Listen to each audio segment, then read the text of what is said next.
Oke, shalom saudaraku, bapak ibu dimanapun berada.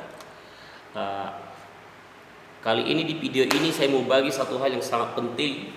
Ini khususnya buat para suami-suami ya, supaya para suami-suami betul-betul saudara, betul-betul engkau jadi suami ya, bukan hanya saja statusmu suami, tapi engkau tidak berfungsi sebagai imam, sebagai suami, sebagai orang yang melindungi, mengayomi, ya, menjaga, menyayangi, membahagiakan. Oke, saya akan kasih firman Tuhan dan alasan-alasan yang sangat umum, saudaraku. Bagaimana seharusnya kita suami-suami kepada istri kita, saudaraku. Ya, bukan kepada istri-istri kita, kepada istri kita. Ya, ingat para suami-suami, firman Tuhan berkata bahwa hanya satu Adam diberikan kepada Hawa. Jadi bukan dua Adam, bukan dua Hawa, tiga Hawa atau empat Hawa, tapi cuma satu Hawa yang diberikan kepada seorang Adam. Jadi jangan membuyarkan fakta-fakta kebenaran, oke? Apapun pengetahuanmu tidak akan pernah memutarbalikkan kebenaran. Firman Tuhan jelas menulis ya di awal penciptaan bahwa hanya satu diberikan Hawa kepada Adam. Oke? Lalu kenapa kita harus betul-betul berlaku dengan benar kepada istri kita, saudara yang dikasih oleh Tuhan? Saya akan mau kasih tahu dari tinjauan firman Tuhan, saudaraku, sehingga sebagai suami kita tidak meleset. Jangan sudah merasa hebat kalau kita sudah mencari uang dan segala macam dan yang lainnya, ya. Dan lebih ngeri lagi, tidak bisa mencukupi, tidak bisa membahagiakan dalam tanda petik, keinginan istri tidak pernah terpenuhi, tapi kita tetap bersikap arogan, saudara, ya. Pertama, saudaraku, ditinjau dari firman Tuhan, kenapa kita harus bersikap dengan tepat kepada istri kita? Ya, yang pertama alasannya ditinjau dari firman Tuhan adalah sebab istri kita itu adalah tulang rusuk kita, ya. Jadi dikatakan di Alkitab, saudaraku, di dalam Kejadian pasal 2 ayat 21, ya, kita baca secara cepat aja. Ini bukan renungan tapi pengajaran, ya. Kejadian 2 ayat 21, saudaraku, para suami-suami dengar ini. Lalu Tuhan Allah membuat manusia itu tidur nyenyak. Ketika ia tidur, Tuhan Allah mengambil salah satu rusuk daripadanya, ya. Jadi diambil salah satu rusuk, bukan dua rusuk, satu, ya. Perhatikan baik-baik, bukan dua tapi satu. Jadi hanya salah satu rusuk yang diambil dan dijadikan dan dibentuk oleh Tuhan menjadi manusia Hawa, ya. Jadi yang pertama alasannya adalah karena istri kita itu adalah tulang rusuk kita. Jadi sebenarnya tanpa sadar kalau kita sakiti istri kita, kita sedang menyakiti diri kita. Maka kita harus mengasihi istri kita seperti mengasihi diri kita. Itu alasan yang pertama, saudara, ya. Lalu alasan yang kedua adalah di dalam Kejadian 2 ayat 18. Tuhan Allah berfirman, tidak baik kalau manusia itu seorang diri.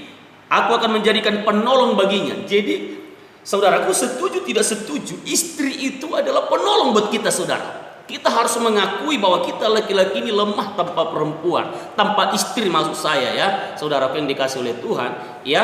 Saya sendiri mengalami itu. Kalau istri saya tidak misalnya di rumah lagi bepergian kemana, saya itu kewalahan dalam banyak hal. Tapi justru harus kita akui, pekerjaan yang biasa kita lakukan istri kita bisa kita kerjakan. Jadi betul firman Tuhan berkata, Tuhan menjadikan Hawa itu untuk menolong. Jadi istri kita itu penolong, saudara. Jadi jangan macam-macam. Artinya penolong itu dia sebenarnya lebih kuat, lebih tangguh dari kita. Jadi jangan jangan banyak tingkah, saudaraku.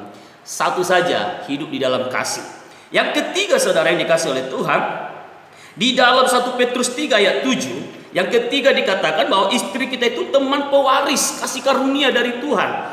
1 Petrus, ya. Jadi artinya kalau istri kita tidak kita sakiti, kita tidak bersikap dengan tepat, kita tidak akan menerima, saudaraku, warisan dari kasih karunia Tuhan. Bahkan di dalam 1 Petrus 3 ayat 7 itu dikatakan, sehebat apapun kita berdoa sebagai suami, doa kita itu terhalang kalau istri kita sakiti, kita jolimi, kita perlakukan tidak tepat, saudaraku. 1 Petrus 3 ayat 7 dikatakan begini. Demikianlah juga kamu, hai suami-suami, hiduplah bijaksana dengan istrimu sebagai kaum yang lebih lemah. Hormatilah mereka sebagai teman pewaris dari kasih karunia. Jadi ini teman pewaris kita, saudaraku, yang Tuhan sudah tetapkan. Jadi makanya para suami-suami, bapak-bapak, ayo saudaraku, Ya, bertobat. Kalau selama ini caramu memperlakukan istrimu mungkin merasa sudah dinafkahi, merasa sudah dibelikan apa ini itu, saudara yang dikasih oleh Tuhan, memang itu sudah tugas kita, saudara yang dikasih oleh Tuhan. Jadi ditinjau dari firman Tuhan, hal yang paling sangat mendasar. Tadi saya sudah kasih saudaraku 3 saudara yang dikasih oleh Tuhan Yesus. Lalu apa yang kita lakukan? Maka saudaraku, yang harus kita lakukan, saudaraku, supaya tadi firman Tuhan itu betul-betul tergenapi, yaitu yang pertama dikatakan, saudaraku, di Kolose 3 ayat 19. Coba kita lihat Kolose 3 ayat 19. Jadi poinnya adalah di Kolose 3 ayat 19 ini, ya kasih istrimu seperti dirimu sendiri, jangan sakiti dia. Ayat 19 begini bunyinya, hai suami-suami, kasihilah istrimu dan janganlah berlaku kasar. Jadi dari ayat ini 2 poin sebagai suami kita harus lakukan sungguh-sungguh kepada istri kita. Pertama, mengasihi istri kita seperti diri kita sendiri. Jangan kasar, baik dengan secara fisik, baik secara kata-kata. Ayolah saudaraku, ya kata-katamu penuh dengan kasih, ya saudaraku, penuh dengan penghormatan, penuh dengan ya pujian, saudaraku yang dikasih oleh Tuhan, penuh dengan saudaraku, pengakuan yang tulus, saudara yang dikasih oleh Tuhan, ya.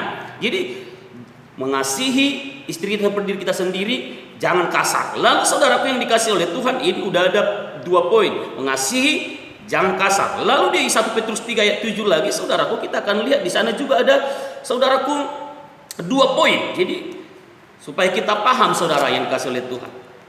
Dikatakan di sini, demikian juga kamu hai suami-suami, hiduplah bijaksana dengan istrimu. Jadi hidup bijaksana dengan istri kita.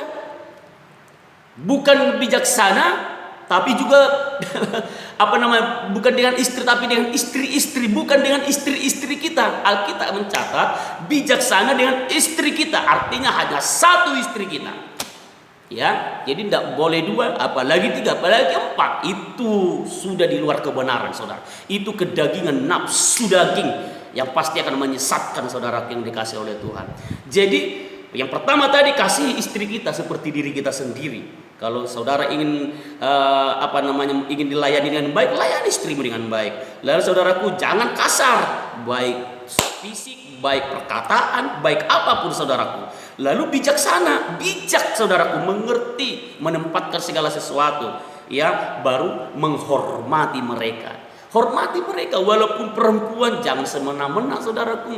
Jangan sesuka hati, walaupun saudaraku kita yang menafkahi, walaupun kita yang mencukupkan keperluannya, jangan jadi semena-mena. Hormati dia sebagai teman sepewaris. Nah, itu dia saudaraku yang dikasih oleh Tuhan. Lalu saya akan kasih tahu pandangan secara umum supaya saudara mudeng, supaya saudara paham betapa saudara tidak boleh main-main dengan istrimu, tidak boleh kasar, tidak boleh saudara arogan, tidak boleh saudaraku asik sendiri, ya kan? Punya hobi asik sendiri, hobi mancing asik sendiri, hobi apa asik sendiri, saudaraku yang dikasih oleh Tuhan. Ya, secara umum perhatikan ini baik-baik, ini penting. Yang pertama, istri kita itu betapa hebatnya, lihat ini. Ia rela meninggalkan orang tuanya dan keluarganya demi mengikuti kita. Kemanapun kita bawa dia ikut kita. Demi melayani kita. Jadi dia tinggalkan, dia rela tidak pulang bertahun-tahun bisa saja, saudaraku, ya, tapi setia mengikuti kita. Itu yang pertama, saudara. Yang kedua, ia juga rela kehilangan bentuk tubuhnya waktu masih gadis itu dan yang masih langsing itu, dan berubah menjadi langsung. Karena apa? Karena dia harus melahirkan anak buat kita, karena dia harus melayani kita, dan dia rela kehilangan bentuk tubuhnya itu, dan dia tetap mengikuti kita. Dan yang ketiga, saudaraku, ya, dia melahirkan anak-anak buat kita, sehingga kita betul-betul menjadi pria sejati. Karena ketika ia melahirkan anak buat kita, disitulah kita resmi menjadi seorang ayah, menjadi seorang bapak, saudaraku yang dikasih oleh Tuhan. Luar biasa, ya. Lalu yang berikutnya, saudaraku, ia tetap setia mengikuti kita, walaupun jujur harus kita akui, ya, kalau ditanya ke hatinya paling dalam, bahagia nggak sih sebenarnya ikut saya? Ada banyak istri-istri akan jawab nggak bahagia sebenarnya.